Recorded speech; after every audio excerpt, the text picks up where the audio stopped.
Hello दोस्तों, कैसे हैं आप। दोस्तों, कई बार कठिन समय में कुछ लोग टूट जाते हैं तो कुछ लोग बुद्धिमानी के साथ शांति से उस समस्या का सामना करते हैं। जो व्यक्ति समस्या का सामना करता है वह सफल हो जाता है। किसी भी समस्या से निपटने के लिए ही यह कहानी है, जिसमें एक किसान की बेटी अपनी बुद्धिमानी से एक बहुत ही बड़ी समस्या का समाधान आसानी से निकाल लेती है। एक किसान था जो बहुत ही परेशान था।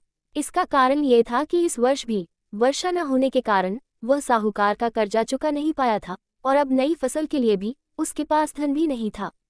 कुछ विचार करके किसान ने सोचा कि साहूकार से थोड़ा कर्ज और लिया जाए और अच्छी फसल होने पर वह पुराना और नया कर्जा साहूकार को चुका देगा। यह विचार करके वह साहूकार के पास गया और साहूकार से कहा, साहूकार जी, इस वर्ष वर्षा न होने के कारण फसल नहीं हो पाए और इसी कारण से मैं आपका कर्ज चुका नहीं सकता, लेकिन मैं अगली फसल के लिए आपसे कुछ कर्जा चाहता हूँ। साहूकार ने कहा, अरे, तुम्हारा तो पहले साल का ही बहुत सा कर्ज बाकी है और तुम दोबारा कर्जा लेने आ गए। किसान ने साहूकार से कहा, साहूकार जी, अगर आपसे कर्जा न मिला तो मेरा पूरा परिवार भूखा मर जाएगा और मैं आपका सारा कर्जा नई फसल होते ही सूद समेत चुका दूंगा, यह मेरा वादा है। साहूकार ने कहा, पहले तुम अपना पुराना कर्ज चुकाओ, उसके बाद तुम्हें नया कर्जा मिलेगा। निराश होकर किसान घर वापस चला गया। साहूकार को कहीं से मालूम पड़ा कि किसान के घर में किसान के अलावा एक लड़का और एक बहुत ही सुंदर लड़की है। साहूकार के दिमाग में किसान की बेटी से विवाह करने के ख्याल आने लगा। उसने सोचा कि मैं किसान के सामने विवाह का प्रस्ताव रखूंगा और उसके बदले में उसका सारा कर्जा माफ कर दूंगा। साहूकार दिखने में बहुत ही कुरूप था। अगले दिन साहूकार किसान के घर जाने को निकल पड़ा। किसान और उसकी बेटी खेत की तरफ जा रहे थे, तभी रास्ते में ही उन्हें साहूकार मिल गया। साहूकार को देख दोनों ने हाथ जोड़ लिए। वो दोनों बहुत घबरा गए थे। किसान की बेटी को देखकर साहूकार उसकी खूबसूरती का दीवाना हो गया। अब तो उसका विवाह का फैसला और भी मजबूत हो गया। साहूकार ने किसान से कहा, मैंने तुम्हारे कर्जे को माफ करने का फैसला किया है। साहूकार की बात सुनकर बाप बेटी के चेहरे पर आश्चर्य के साथ एक अलग सी मुस्कान आ गई। उन दोनों ने साहूकार को धन्यवाद किया। तभी साहूकार बोला, परंतु बदले में मुझे भी तुमसे कुछ चाहिए। अचानक से किसान और उसकी बेटी के चेहरे की मुस्कान गायब हो गई। किसान ने साहूकार से कहा, साहब, मेरे पास तो कुछ भी नहीं है, मैं आपको क्या दे सकता हूँ। साहूकार बोला, अगर तुम अपनी बेटी का विवाह मेरे साथ कर दो तो मैं तुम्हें जितना चाहे उतना कर्जा दूंगा और तुम्हारा पुराना सारा कर्जा माफ भी कर दूंगा। ये सुनकर किसान के पैरों तले तो जमीन ही खिसक गई। किसान ने कहा, साहूकार जी, बिल्कुल नहीं, मैं अपनी बेटी का विवाह तुम्हारे साथ नहीं करूंगा और तुम ऐसा सोचना भी मत। कुछ देर सोचने के बाद साहूकार ने कहा, चलो अब इस बात का फैसला भाग्य पे छोड़ देते हैं। उसने कहा, मेरे पास एक उपाय है। साहूकार के पास एक पोटली थी। उसने जमीन से 2 पत्थर उठाए। उसने कहा, मैं इस पोटली में 2 तरह के कंकड़ डालता हूँ, एक काला और एक सफेद। तुम्हारी बेटी पोटली में से एक कंकड़ निकालेगी।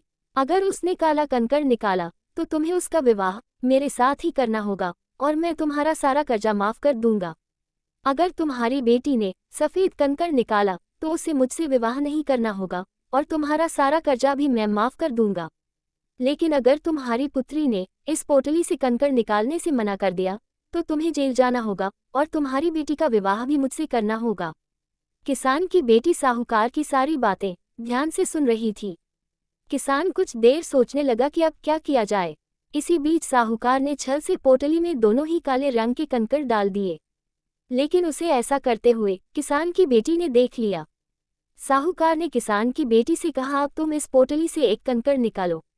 किसान की बेटी ने कुछ देर सोचने के बाद पोटली से एक कंकड़ निकाला और साहूकार को ये दिखाते हुए कि वह बहुत घबराई हुई है, हड़बड़ी करते हुए उस कंकड़ को नीचे गिरा दिया, जिससे वह कंकड़ जमीन पर पड़े दूसरे कंकड़ों के साथ मिल गया। साहूकार किसान की बेटी की इस हरकत से बहुत गुस्सा हो गया। उसने कहा, ये तुमने क्या कर दिया? एक कंकड़ भी सही से नहीं निकाल सकती हो, तुम कितनी लापरवाह हो। किसान पुत्री ने साहूकार से कहा, ओहो, मैं घबरा गई थी, मैंने गलती से वो कंकड़ गिरा दिया और अब वह मिल भी नहीं रहा है। ये देखकर साहूकार को बहुत ही क्रोध आया, लेकिन किसान की बेटी ने समझदारी दिखाते हुए साहूकार से कहा, साहूकार जी, मैंने किस रंग का कंकड़ निकाला था ये जानने के लिए आप उस पोटली में देखें। 2 ही रंग के तो कंकड़ पोटली में थे, यानी अब पोटली में उसी रंग का कंकड़ होगा जो मैंने नहीं निकाला। अब साहूकार अपने ही जाल में फंस चुका था। उसने मन मारकर पोटली से कंकड़ निकाला जिसका रंग काला था। किसान पुत्री ने साहूकार से कहा, साहूकार जी, काला कंकड़ देखकर यह सिद्ध हो गया कि मैंने सफेद रंग का कंकड़ निकाला था। अब तुम्हें मेरे पिता को फसल के लिए धन भी देना होगा और पुराना कर्जा पूरा माफ भी करना होगा, और अब मुझे भी आपसे विवाह नहीं करना होगा। ये बात आपने ही अपनी शर्त में कही थी। अब साहूकार के सामने अपनी शर्त को पूरा करने के अलावा कोई विकल्प नहीं बचा था। उसने किसान का सारा कर्जा माफ कर दिया और उसे नई फसल के लिए पैसे भी दे दिए। तो दोस्तों, देखा आपने कैसे किसी भी समस्या के समय समझ और शांत रहते हुए अपने बुद्धिमानी से काम लिया जाए तो बड़ी से बड़ी समस्या से भी लड़ा जा सकता है। तो दोस्तों, कैसी लगी आपको ये कहानी? हमें कमेंट करके ज़रूर बताइए।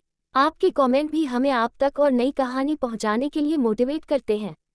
तो अगर आपको कहानी पसंद आई तो लाइक, सब्सक्राइब जरूर करें।